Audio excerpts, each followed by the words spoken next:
played by Michael Frayn.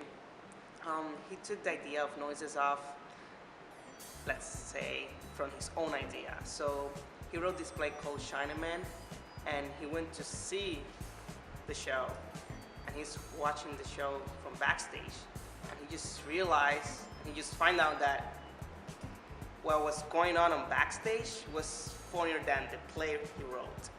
Noises Off is the name of the play, and in the play there are actors and a director acting in a play called Nothing On.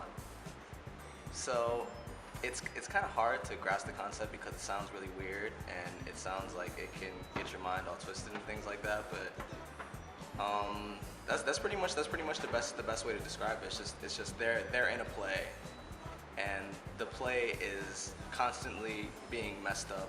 Everything that could possibly go wrong in live theater goes wrong. The first act is the play that we're supposed to be doing, Nothing On. And then the second act is behind the scenes of the play, but it's everything that can go wrong within the play.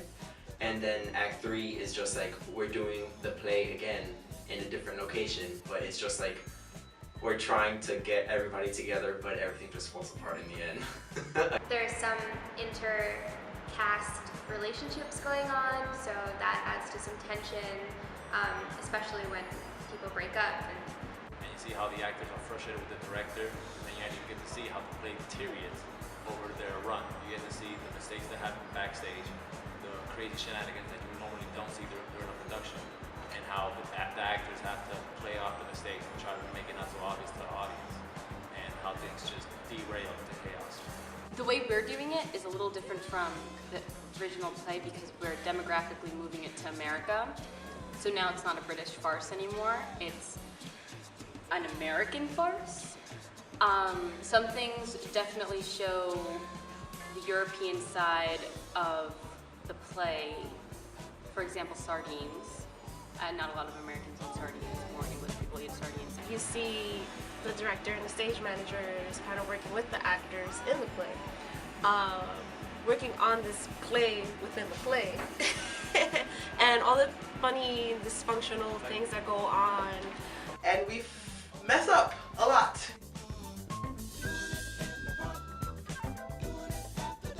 The big challenge in the show is Act 2. Act 2? Act 2. As everybody says, act 2. Act 2 is a lot of choreography in terms of movement, so you have to be really aware and conscious of every little thing that you are doing. Nothing is spoken.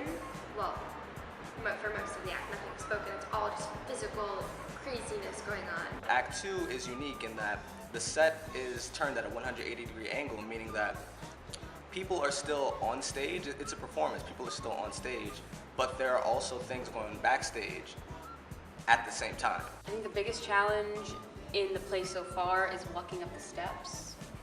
I don't have a lot of leg strength, and my hamstrings hurt a little, and there's a lot of running up and down steps. Another challenge about the play is like pretty much the set.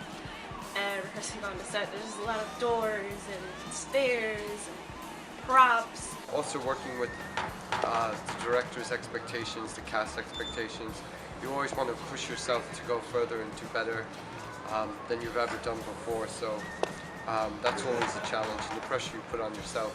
Challenges, I would say getting into my character.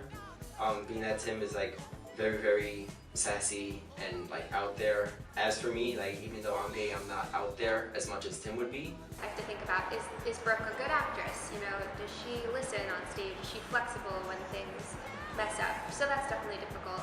It's a little bit of a challenge distinguishing between Mrs. Clackett and Dottie because I feel like their characters are somewhat similar because they're easily frustrated, but it was pretty easy once I got the hang of it. I'm like shy as an actor, as Frederick.